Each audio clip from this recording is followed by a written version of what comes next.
Halo, selamat pagi. Pertama-tama kita mengucapkan puji dan syukur kepada Tuhan Yang Maha Kuasa. Kali ini kita masih diberikan kesempatan untuk bertemu walaupun kita dalam proses pembelajaran dari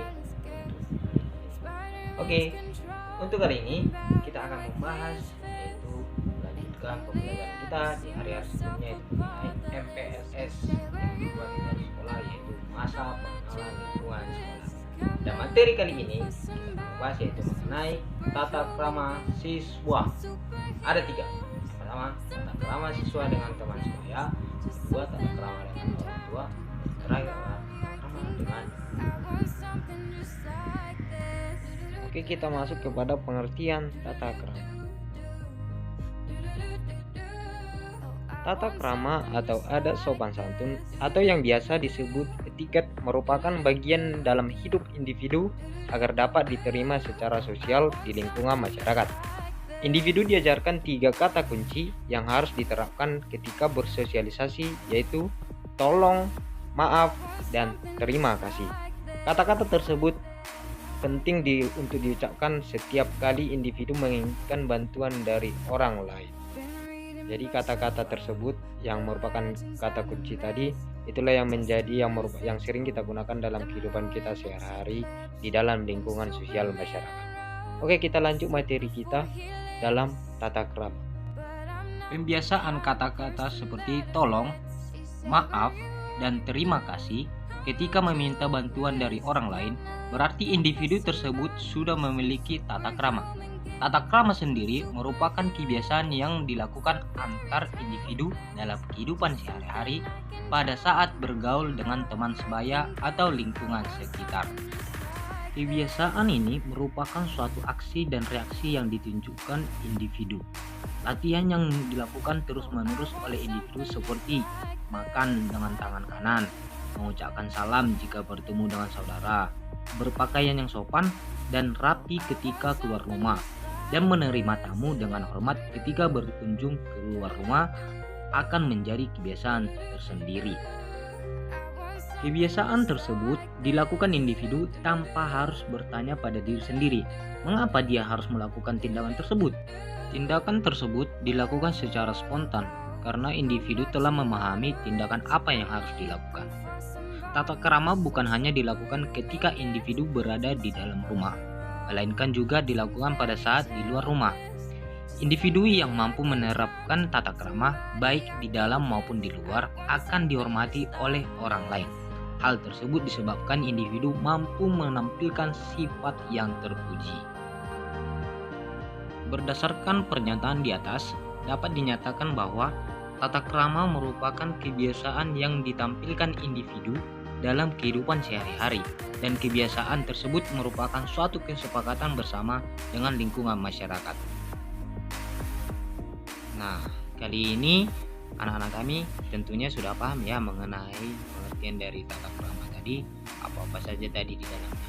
Oke, kita masuk kepada materi kita di sini, yaitu tata krama siswa dengan teman. Di sini Bapak ambil beberapa contoh tata krama siswa dengan temannya. Itu yang pertama adalah berkata jujur dan bersikap ikhlas. Perkataan jujur dalam komunikasi dengan teman sebaya penting untuk diterapkan karena dapat meningkatkan kepercayaan dalam persahabatan. Ikhlas menerima teman sebaya apa adanya, tanpa syarat atau mengharapkan imbalan atas kebaikan yang diberikan pada teman sebaya, menghantarkan individu pada hubungan yang lebih harmonis. Jadi, kalau kita berteman di sekolah, kita harus berteman dengan ikhlas tanpa memandang dulu siapa teman kita. Oke, yang kedua adalah berpikir positif terhadap teman sebaya.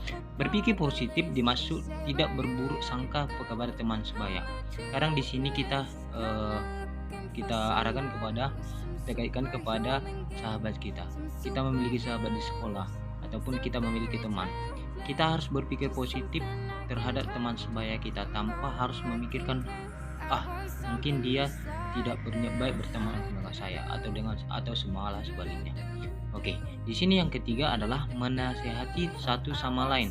Artinya dalam hubungan teman sebaya pentingnya saling menasihati satu sama lain dalam hal kebaikan, sehingga mengajak teman kita untuk senantiasa berbuat baik pada sesama manusia. Itu harus perlu diketahui anak ya. Oke, yang keempat, mengucapkan salam jika bertemu dengan teman sebaya. Mengucapkan salam pada teman sebaya berarti kita menerima kehadirannya di hadapan kita dan menghargai adanya dirinya dan untuk meningkatkan rasa kekerabatan di antara keduanya. Itu harus dapat dipahami. Dan yang kelima adalah tidak mengumpat atau berbicara tentang hal buruk mengenai teman sebaya. Individu tidak diperbolehkan untuk berbicara hal-hal buruk dengan teman sebaya, apalagi jika sampai membicarakan sesuatu yang tidak benar mengenai temannya atau menceritakan rahasia teman sebayanya ke orang lain. Atau sering kita dengar sini adalah gosip antara anak-anak sekolah, atau kan kalau di sekolah kan ada geng-gengnya gitu. Itu tidak boleh menyebarluaskan berita ataupun mengenai teman kita kepada orang lain, itu tidak boleh. Oke, dan yang terakhir di sini Bapak ambil adalah yang keenam, menghormati sudut pandang teman sebaya. Artinya menghargai cara pandang teman terhadap suatu persoalan yang mungkin berbeda dengan pendapat kita.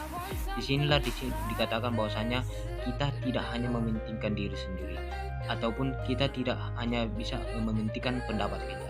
Kita mampu menerima pendapat orang lain ataupun pendapat teman kita. Di sini juga diajarkan kita bahwasanya kebersamaan atau solidaritas dalam pertemanan atau persahabatan itu diutamakan. Oke, ketika kita sudah mempelajari tata krama dari yang keenam tadi, mudah-mudahan anak-anak kami mampu menerapkannya di lingkungan keluarga, di lingkungan sekolah, maupun di lingkungan masyarakat. Ambil positifnya, terutama dalam berteman. Oke, sampai di sini penjelasan dari Bapak. Kalau kurang lebihnya lagi, mohon dimaklumi. Apa yang sudah Bapak ajarkan hari ini dapat diaplikasikan anak-anak ataupun diterapkan anak-anak dalam lingkungan sehari-hari. Sampai berjumpa lagi. Bye.